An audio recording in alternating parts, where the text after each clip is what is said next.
Attorney Albert Watkins has uncovered a file full of what he calls overlooked medical examiner evidence. Watkins claims that indicates the death of celebrated St. Louis artist Bob Cassilly was no accident, as police declared. I will tell you that Bob didn't drop dead because of a rollover on a bulldozer.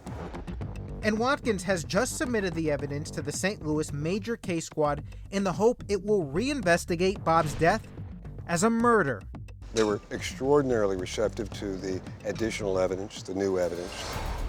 Now, as the attorney and his client, Bob's widow Giovanna, anxiously await the squad's decision, Crime Watch Daily is out trying to get reaction from other players in the mystery, including Bob's ex-wife Gail, who calls the murder claim nonsense. You don't believe that? Not at all. No? No. And you probably didn't talk to the people who found him, who work with him, who know him best, and who would stake their life on the fact that it was completely an accident. We also went to the home of Dave Jump, the man with such a low profile, we couldn't even get his phone number. In fact, we weren't able to get a single photo. The man who bought a half ownership of Bob's City Museum and inherited the rest of it when he died. We had no idea what was about to hit us when his wife Janet answered the door. We're doing a story on Bob Cassilly, and we'd love to... You can't do that. Oh, what do you... You can't film. We just want to talk to Dave. Listen. What are you... Ma'am. What are you doing? Ma'am, why are you getting so defensive? Wasn't your husband... Are you filming? Wasn't your husband business partners with Bob Cassilly? We're doing a story about his... How? Ma'am, I'm we're gonna actually... call the police. You can call the police. We're actually on now. We're on public property. So you can go call the police. Why are you getting so defensive? Your husband was business partners. We're just doing a story on Bob Cassilly. We know he was close. This is my house. Okay. You get that out of my yard. About What's your name? Bob, I need your Jason. name. I need your name. I need your name. I need your name. Jason Mattera with Crime Watch Daily. If you cared about this person, you wouldn't do this without calling beforehand. I knew when I saw this camera, you were bad news. Was bad news. Was Bob... Are you filming Whoa. Ma'am, don't assault our cameraman. Please. You get out of my yard. Listen. You was get Bob... out Don't of touch my me. yard. Ma'am, don't touch me. Ma'am, don't touch me. That doesn't mean you can... That doesn't mean you can film my house. Was Bob's death... That doesn't mean you can film my house. Ma'am? If you understand, then make him stop. Well, I can't make him stop here because we're on public property, okay? Public property. Ma'am, since... Who are you? Army... What? How about you answer this? Was Bob's death a financial windfall for you and your husband? You want to answer that? You're going to be sorry. Oh, I'm going to be... Why? Are you threatening me? I need a car. Are you threatening me? I'm not threatening you. Why are you telling me to be sorry? I'm here.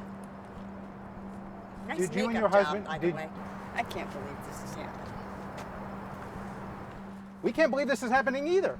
We came Crime to Watch, talk right? about Crime Watch Daily. We came to talk... I've never heard of Crime Watch. Well, it's a nationally syndicated television show.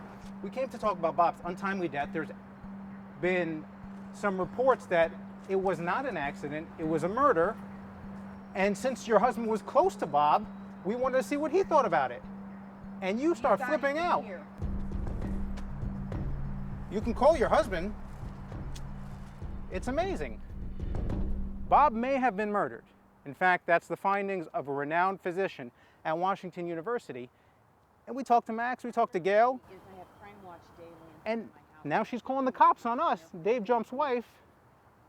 Well, we just had simple questions. Isn't that strange? Isn't that odd? Yes, we are filming you. Maybe next time when there's a camera rolling, you don't go ahead and try to yoke up the cameraman. Just a suggestion. Dave Jump nor his wife have ever been charged in connection with Bob's death. We went to the house to ask them if they thought the circumstances were suspicious.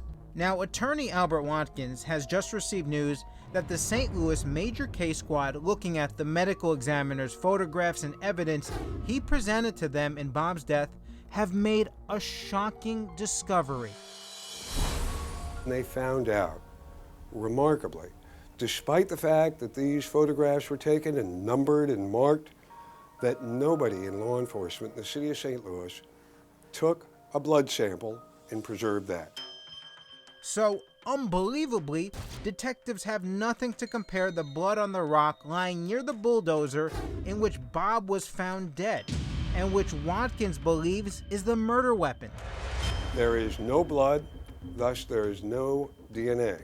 There's nothing that is most vital to the major case squad that can replace this DNA. No evidence was preserved. Nothing was preserved. In fact, it was related to me as being virtually identical to what happened at John Benet Ramsey, where the initial investigation was so flawed as to render the ability of law enforcement to immediately take action and do what they do. But the medical examiner stands by his findings, saying in an email to Crime Watch Daily, quote, "His death is accidental in nature and related to the heavy equipment he was using. I do not agree that his death was homicidal in nature." That does not satisfy Watkins, who is furious DNA evidence was not preserved. It leads you to believe that you're either dealing with complete and total ineptitude or something that was done by design, and I care not to go there. Bob Cassilly's widow, Giovanna, is also astounded. And that's almost like a surgeon forgetting to stitch a patient up or something. Now Giovanna and Albert Watkins are regrouping to explore other ways to learn if Bob Cassilly's death was an accident or if he really was murdered. The St. Louis Metro Police Department tells us it continues to believe Bob's death was, quote, non-criminal, and no active investigation is underway. Max Cassilly, Bob's son, tells us, "My sister and I have been assured by law enforcement that every responsible person who has looked at our father's death has concluded it was a tragic accident. We believe it was and miss him a lot." Now we want to hear from you. With the information you've heard, do you think Bob Cassilly's death was accidental or intentional? Sound off right now on our Facebook page.